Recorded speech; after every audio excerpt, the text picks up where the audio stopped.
Bien, alors le début du cours sur les probabilités là, heu, les probabilités, c'est parti d'un constat qu'on appelle la loi des grands nombres.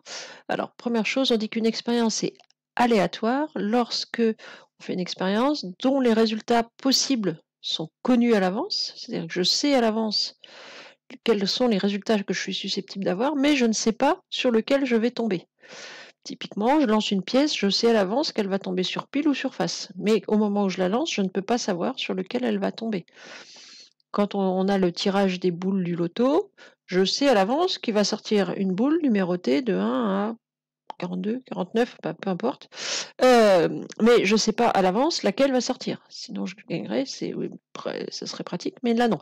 Donc, une expérience aléatoire, c'est ça. Je sais à l'avance quels sont les résultats possibles, mais je ne sais pas lequel je vais avoir. Et seul le hasard va influencer le résultat qu'on va avoir.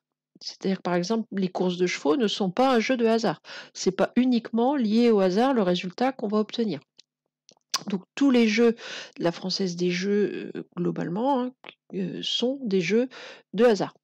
Et on a remarqué que si on répète un très grande fois une même expérience aléatoire, dans les mêmes conditions, alors la fréquence d'un résultat va s'approcher de ce qu'on appelle la probabilité du résultat, c'est-à-dire de la fréquence théorique.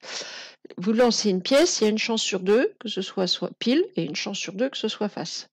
Si vous lancez 3 fois de suite, vous pouvez tomber 3 fois sur pile ou 3 fois sur face.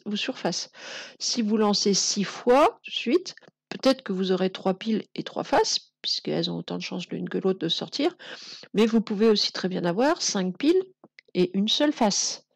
Le hasard peut faire ça. Par contre, le hasard ne fait pas complètement n'importe quoi. C'est-à-dire que si vous lancez 1 million de fois votre pièce, vous allez avoir à peu près la moitié de piles et la moitié de face. C'est ce qu'on appelle la loi des grands nombres. Quand je fais beaucoup de fois une même expérience, au bout d'un moment, on se rend compte que la fréquence de chaque issue, chaque sortie possible, se stabilise autour d'un pourcentage qui est en fait ce qu'on appelle la probabilité, c'est la fréquence théorique. Quand je lance un dé, en théorie, j'ai une chance sur 6 de faire 5. Bon, mais si je lance 6 fois mon dé, je peux très bien ne jamais faire 5, alors que j'ai une chance sur 6 de l'avoir. Comme je peux avoir 3 fois le nombre 5 sur les 6. Donc sur un petit nombre, on ne sait pas ce qui va se passer. Par contre, si je lance 1 million de fois mon dé, je vais avoir en gros entre 16 et 17% de sortie du nombre 5. Alors 16 ou 17%, c'est un sixième. Un sixième, c'est 16,6666666%. Donc la théorie des probabilités, c'est ça, on s'intéresse à la fréquence théorique de sortie, qui va être intéressante si je répète une expérience aléatoire beaucoup de fois, parce que là, je sais que le pourcentage de sortie d'un résultat va s'approcher de sa probabilité. Donc ici, typiquement, on va baser tout notre cours sur 2 expériences aléatoires. La première, c'est je prends une carte dans un jeu de 32 cartes. Donc le jeu de 32 cartes, c'est celui avec lequel on joue à la belote. Si vous êtes un joueur de belote, c'est-à-dire c'est celui qui démarre à 7, 7, 8, 9, 10, valet, dame, roi, as. Et la deuxième expérience, j'ai un sac dans lequel j'ai 3 jetons, numérotés 1, 2 et 3, et j'en prends 2 successivement, c'est-à-dire j'en sors un, puis un deuxième. Le premier va me faire un chiffre des dizaines, le deuxième un chiffre des unités, et je note le nombre obtenu. Donc, dans une expérience aléatoire, ce qu'on appelle l'univers, c'est l'ensemble de tous les résultats, ou ce qu'on appelle aussi de toutes les issues, qui sont possibles. En général, l'univers, on le note oméga. Donc cette lettre-là hein, se lit oméga.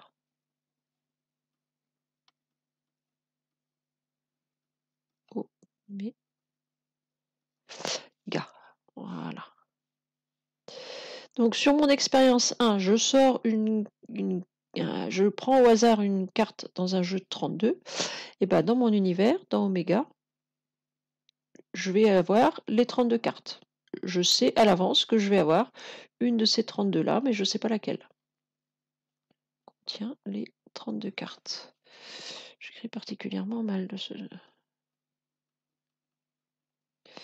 Sur l'expérience 2, alors l'univers est un petit peu moins facile à voir. Donc j'ai mes 3 jetons, hein, numérotés 1, 2 et 3 et j'en sors successivement 2. Donc le premier et le deuxième sans remettre le premier dans le sac. Par exemple, si je sors 1 puis 2, le nombre que je vais obtenir, ça va être 12. Donc quels sont tous les nombres que je peux obtenir? Alors bah, je peux obtenir celui que je viens de dire là, 12. Si je sors 1 puis 3, je vais former le nombre 13. Donc ça, c'est toutes les issues où mon premier jeton sorti est le jeton 1. Puisqu'on ne remet pas le jeton dans le sac avant de tirer le deuxième, donc je ne peux pas faire 11. Donc je pourrais avoir soit le nombre 12, soit le nombre 13.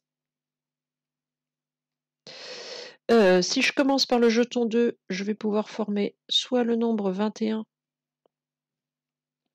soit le nombre 23. Et c'est tout. Et si je commence par sortir le jeton 3, je vais pouvoir former le nombre, soit le nombre 31, soit le nombre 32.